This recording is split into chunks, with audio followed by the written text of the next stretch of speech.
ఖడ్గం నుంచి మృదుమధురమైన స్వరంతో కోపంగా కూడిన మాటలు వినిపిస్తాయి. స్వామీజీ చిరుదరహాసంతో అమృత బయటికి రామ్మా అని పలుకగానే నీలపు కాంతి పుంజం ఖడ్గం నుంచి వెలువడి తెల్లని దుస్తుల పాల కడలి నుండి వచ్చిన దేవకన్యలా అమృత ప్రత్యక్షమయ్యింది. ఆమెను చూసి అక్కడ అందరూ ఒక్క క్షణం తన్మయత్వంతో చేతులు జోడించి నమస్కరిస్తారు. విశ్వనాథ్ చేతులు కూడా అప్రయత్నంగా జోడించుకున్నాయి. భూపతి ఆశ్చర్యంతో నోరు తెరచి ఉండిపోయాడు. ఏమిటి నీ ఆవేదన? దేనికోసం ఈ విజృంభణ అని స్వామీజీ అడగటంతో అమృత కోపంగా చూస్తూ, దేనికోసమో మీకు తెలియనిదై మరలా ప్రశ్నించుచుంటిరా? దేనికోసమో మీకు తెలియకనే ఈ నీచులను కాపాడుటకు కంకణం కట్టుకుంటిరా? దేనికో తెలియకనే నా నిచ్చెలని బంధించితిరా అని ప్రశ్నల వర్షం కురిపించింది. శాంతించు అమృతమ్మ, మీకు న్యాయం జరగాలి అనుకోవటం సమంజసమే, కానీ ఈ విధంగా కాదు. శిక్షించడం ఆ భగవంతుడి హక్కు.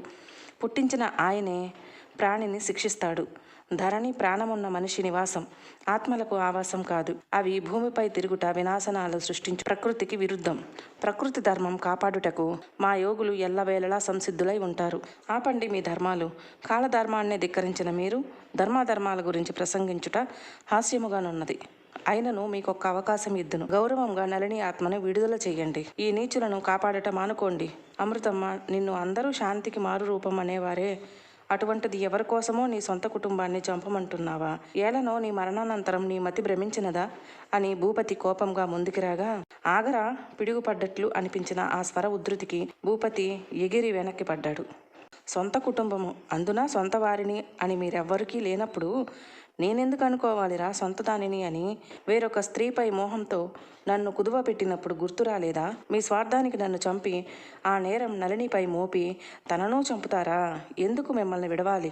ఆమె ప్రశ్నలకి, ఆమె కోపానికి ఒక్కొక్కరి గొంతులో మాట పెగలక బొమ్మల్లా ఉండిపోయారు. అడవిలోకి వెళ్లిన అభిరాంలోని రాయలవారి ఆత్మ బంగళాను చేరుకుంది. బంగ్లా తలుపులు తెరవగానే వందల సంఖ్యలో గబ్బిలాలు అభిరాం మీదుగా బయటకి ఎగురుతూ వెళ్లిపోతాయి. అవి వెళ్లే వరకు ఆగి తర్వాత లోన అడుగు పెట్టాడు. అతను లోపలికి రాగానే సీసాలోని నళిని ఆత్మకు తెలిసి బయటకు రావటానికి శతవిధాలా ప్రయత్నం చేస్తుంది. అభిరాం నేరుగా బంగ్లాలోని ఈశాన్యం వైపున్న దేవుని గది వైపు వెళ్ళాడు. మొత్తం బూజుతో నిండిపోయి ఉండటంతో చేతులతో ఆ బూజును తొలగిస్తూ లోనికి నడిచాడు. అక్కడ పెట్టె మీద బూజు నిండిపోయి నల్లగా మారిపోయిన ఎర్రటి వస్త్రం ఒకటి చుట్టి ఒక వస్తువు ఉంది. అభిరాం కళ్ళు ఆనందంతో మెరిశాయి. ఒక్కొక్క అడుగు వేస్తూ ఆ వస్తువును చేరి దాని మీద చెయ్యి వేశాడు. నళిని ఆత్మ ఆవేదన చూసి అమృతకి ఇంకా కోపం వస్తుంది. చివరిసారిగా చెప్తున్నాను, నళినిని విడుదల చేస్తారా లేక ఆ విశాంతి మాతనే చేయమందురా అంటూ మరొకసారి హెచ్చరించింది అమృత. స్వామీజీ ఏ హావభావాలు చూపకుండా, అమృతమ్మ, ఏమిటిది?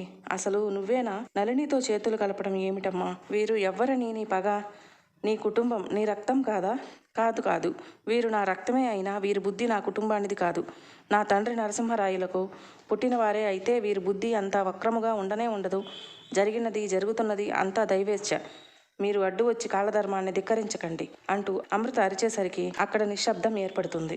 నా పగ నా కుటుంబంపై ఎందుకు అని అడుగుతున్నారు కదా, చెప్తాను వినండి అంటూ గతం చెప్పడం మొదలుపెట్టింది. చిదంబరం తాకిన మత్తులో నళిని చెయ్యి పట్టుకుని లాగడంతో నరసింహరాయలను పిలిచి అతనికి సరైన బుద్ధి చెప్పింది నళిని. కానీ నళినీపూర్లో అందరి ముందు రాయలకు అవమానం చేసిందని విన్న అమృత కోపంగా నళిని కోసం వచ్చి తన నాట్యానికి ముగ్ధురాలవుతుంది.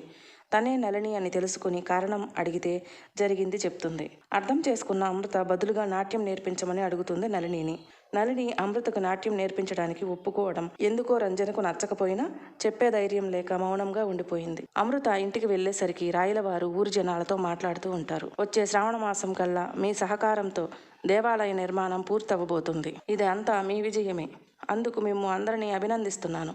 ఇకపోతే మన దేవాలయంలో మూల విరాట్టు పంచలోహములతో చేసిన విగ్రహం, కళ్యాణానికి మాత్రం 3 అడుగుల ఎత్తున్న బంగారు విగ్రహాలు ఉంటాయి. మూల విరాట్టుతో పాటుగా స్వర్ణ విగ్రహాలు కూడా ప్రతిరోజు దైవానందన పూజలు అందుకోవటం విశేషం. మిగిలిన దేవాలయాల్లో అయితే మామూలుగా నిత్య అలంకరణ ఆభరణాలు వేరుగా ఉంటాయి. ఉత్సవాలు కళ్యాణాలలో వేసే ఆభరణాలు వేరుగా ఉంటాయి. కానీ మన దేవాలయంలో అమ్మవారు వారంలో 7 రోజులు ఒక్కొక్క రోజు ఒక్కొక్క అలంకారంతో ఒక్కొక్క రకమైన ఆభరణాలతో దర్శనమిస్తారు. అందుకు గాను ఈ ఇంటి తరపున అమ్మవారికి 7 వారాల నగలు సమర్పించుకుంటామని మీ అందరి ముందు చెబుతున్నాను.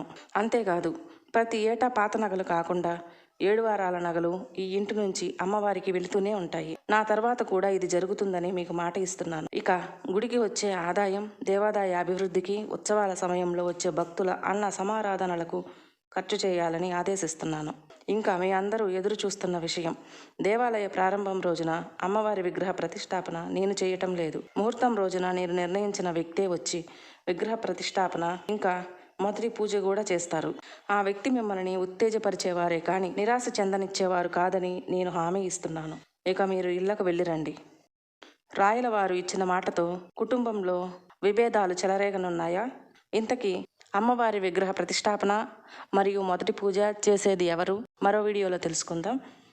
మన వీడియోలు మీకు నచ్చినట్లయితే ప్లీజ్ లైక్ చేయండి, షేర్ చేయండి, సబ్స్క్రైబ్ చేసుకోవటం మాత్రం మర్చిపోకండి. Thank you.